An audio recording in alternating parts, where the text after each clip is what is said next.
And finally, from the perspective of the data, what we are seeing in the number of Minnesotans losing their lives to this disease also follows pretty. Every life lost is tragic for someone. Every life. Every life. No matter the cause, every life. And being able to prevent the loss of life is good. But it is not the ultimate moral good. Period. Preventing the loss of life is not the ultimate moral good. We'll say it one more time.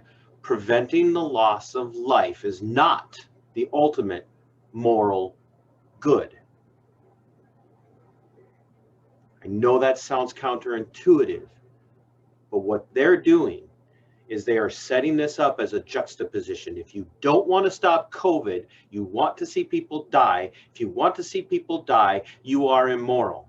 And that is not the definition of morality. Because you stand for liberty, because you stand for freedom, because you stand for constitutional adherence, doesn't mean you're for people dying of COVID. COVID is being used, it is real, but it is being used to not just whittle away at the Constitution, it is being used to completely erode and destroy the Constitution. And this is what it's coming. It's coming. Watch. I mean, it's obviously not going to be the doctor. That's not her role. Her role is to build the fear. Her role is to up the propaganda game.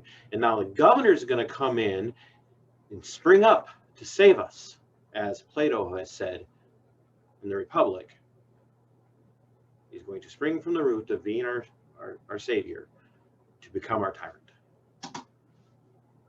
Pretty much a similar pattern, lagged by several weeks from the rise in cases, as the governor has mentioned. Daily confirmed and probable deaths reached a new high of 346 the week ending November 21st, with an average of 49 confirmed deaths per day that week. And as mentioned, on November 27th, we reported over 101 new deaths for a single day for the first time. And that was the report on November 27th of data from Wednesday. And again, deaths can lag behind cases by 3 or even 4 weeks. So with the growth in cases that we've seen in recent weeks, it means we're likely to continue to see increased deaths in the coming weeks as well. There's the Too fear. many people have already lost a loved one through this pandemic, which is, again, why we're asking so much of our fellow Minnesotans right now. The plead to the fear. To avoid losing as many people as we can for this disease. The moral, so setting up the moral good. To say that we are in still a very critical spot in this pandemic in Minnesota. Another layer of fear. This is the worst spot we've been in since March. Building on that layer.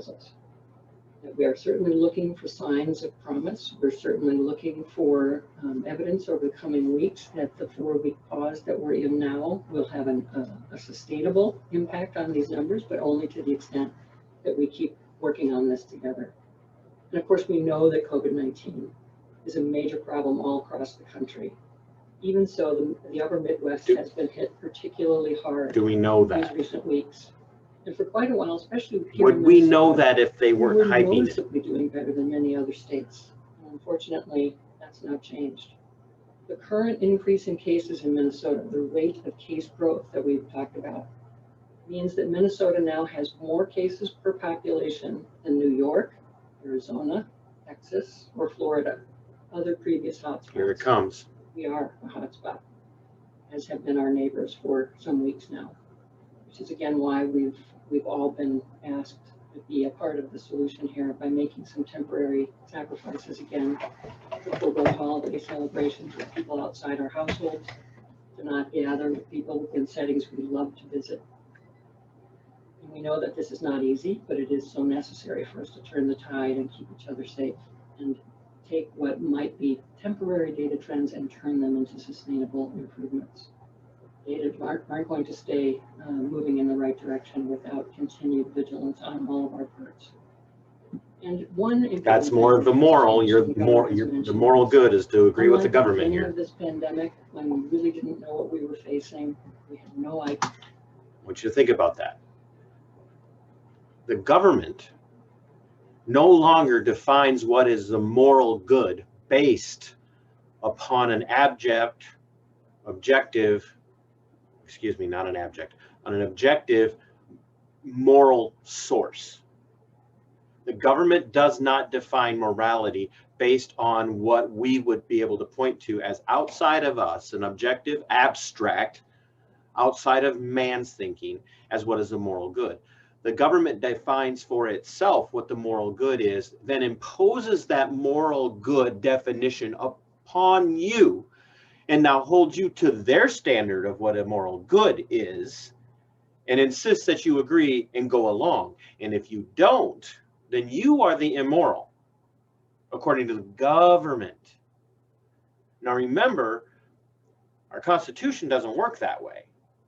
Our Constitution points to an objective, abstract source, the God of nature, and says these things are derived from God. Lex Rex, the law is God. Or excuse me, the law is king, not God.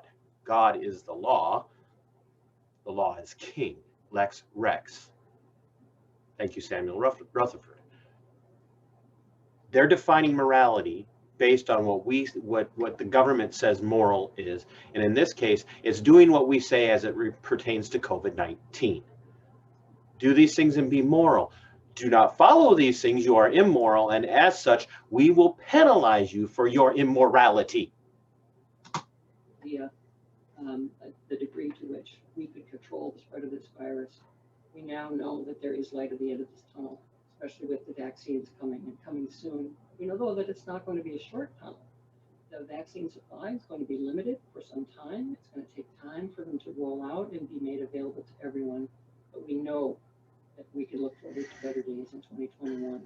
But we want to get to that point. How do we know that? Quickly, and with as many of our fellow Minnesotans not only alive, but healthy as we can. And the way we do that is by doubling down on our efforts to stop the spread of COVID-19 now. If we can continue to do all of these things together, and I too want to more of the moral in thanking more of the moral the Minnesotans who've taken this very much to heart and who have made changes in light of the seriousness of this situation over recent days. Do you hear? And we thank you hear that? You hear that? You hear that? I want to thank the Minnesotans who have taken this seriously. I and the governor are thanking the Minnesotans that are taking this seriously. These are the moral people. And those of you that aren't taking it seriously, well, who defines serious, madam? Who defines serious? I take COVID-19 very seriously. I just don't handle it the way you want me to. That doesn't mean I don't take it seriously, madam.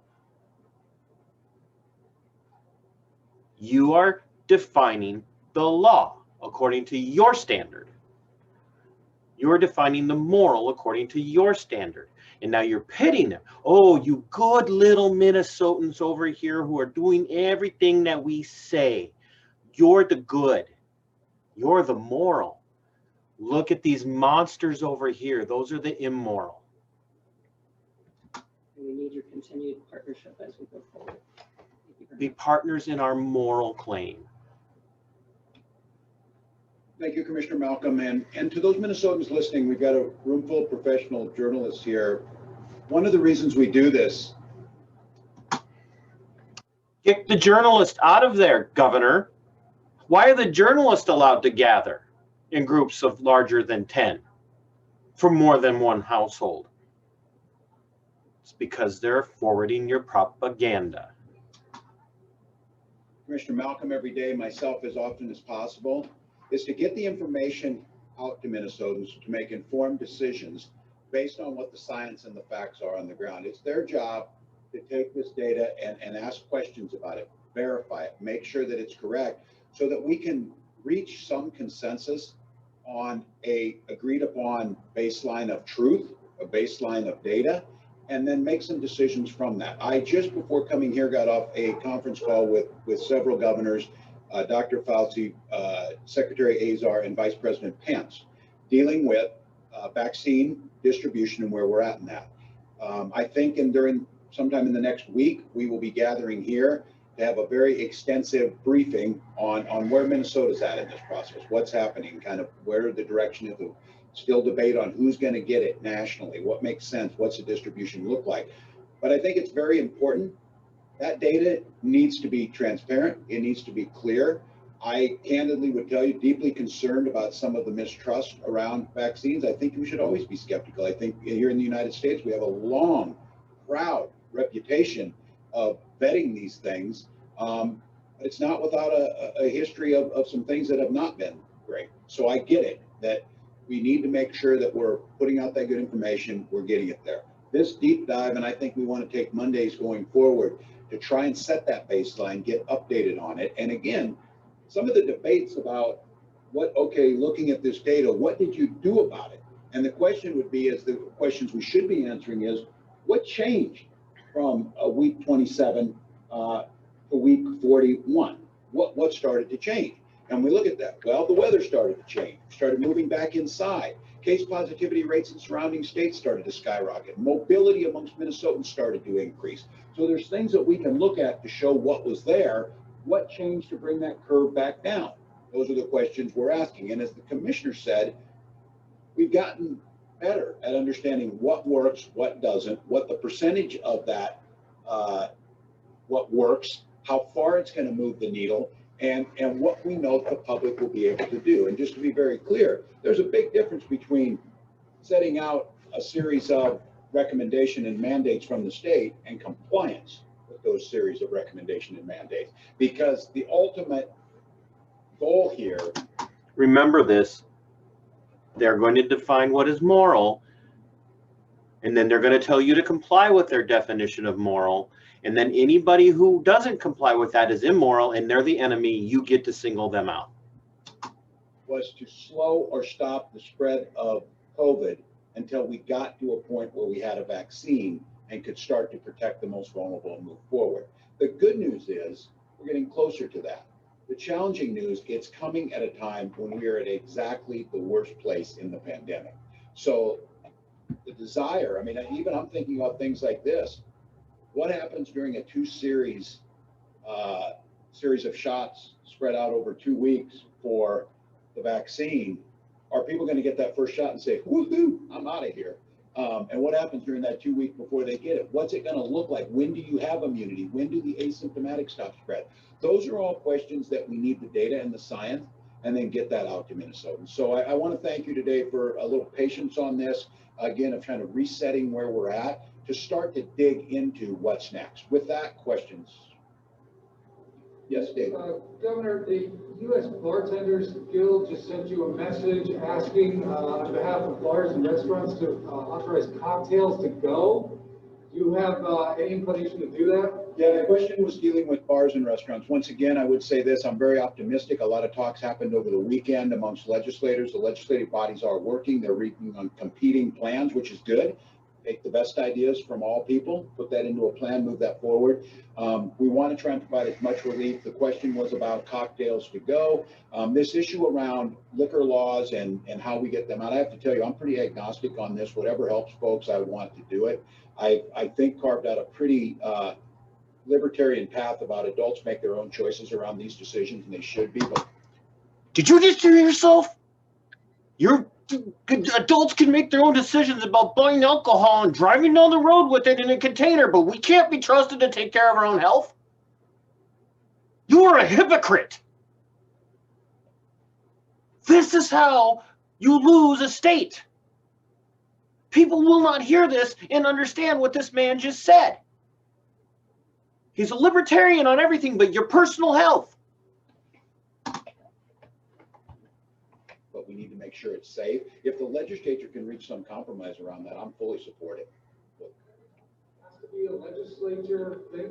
I believe, yeah, that's what we're, and I asked our general counsel to look at it because it comes. So how come the legislature has to be involved to order this, but they don't have to be involved to shut down everything, you jackass? Up, but I certainly support them. If that's something the legislature can agree on, we should do that. Your call with Dr. Fauci Just What are they telling you to prepare for and how soon? Yeah, the question was the call that with Dr. Fauci, and I have to tell you, I can't state the exact time on this, but my staff who were with me on the call noted this is the first time Dr. Fauci's been on this call for a long time. And I view that as a really good thing. Secretary Azar has been fantastic, and you've heard me say this, and I will continue to say it. I believe the work around the vaccine and the plans around distribution have been incredibly well done. I, for one, and I'll have to get out there and talk to folks about this, I trust the system. What they were talking about was, I don't trust the system. I don't trust the system because the system is the government. And you've been telling us all summer long, Governor, that the system is systematically racist and not to trust it. So what system are we trusting, Governor? The system that you're backing up now for the systematic distribution of a vaccine, which will ultimately come down to a requirement for everybody, or Governor, do we trust the system that you say is systematically racist? And now maybe you haven't used those exact words, but the implication is there. We've got to change how Minnesota does things.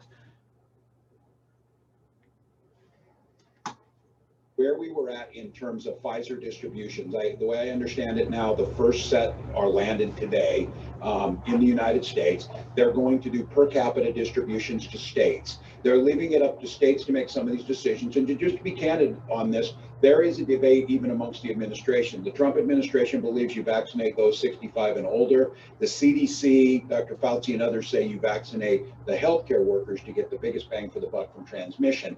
Those are discussions that are happening right now. And that was some of the discussion that went on. They talked a little bit about Moderna and Moderna's ability to come right behind Pfizer. We're looking at least on the timeline, they're telling us that Pfizer should be approved for the emergency use authorization, the EUA, 11th of December, basically is what they're looking at. And I think, again, I don't want to speak out of order, but I believe the state's first distribution of vaccine will be pre-positioned potentially prior to that, with then the state plans being enacted shortly after that to be able to go into effect. That's where we're at right now. We will come here with all of the experts, the folks who are behind this, where the plan looks like within the next week or so, to make sure that that's being laid out, but it's being discussed. Of course, most of these vaccinations are going to happen at CVS, in the private sector side of things. The state will set up to make sure that our distribution is there, and then the ethical rollout of who gets it and when they get it. I don't trust the government to tell me what's ethical about a rollout. Now there again, who are you going to have decide that, Gov? Huh? Who's going to decide that? Who gets to make that decision? So yeah, I can't do that anymore. I'm going to say this again. The state has now become the arbiter of what is moral and what is immoral. They define morality on their standards the way they want, and then you have to conform to their morality. If you don't conform to their morality, you are the immoral. If you're the immoral, you can now be punished by their system of adjudication, their system of penal atonement, if you will. Be a good moral citizen in Minnesota. How do you define that? Do everything the governor says. Do everything the governor says. And his czars, his ministers of propaganda, and his ministers of public safety, and his ministers of public compliance. Do what they say, and you're a moral Minnesotan. If you don't do what they say, if you aren't compliant, you're immoral, and you should be punished. This is what's coming. I can't say anything more about it. It's just what it is. It's what it is. Sic semper tyrannis.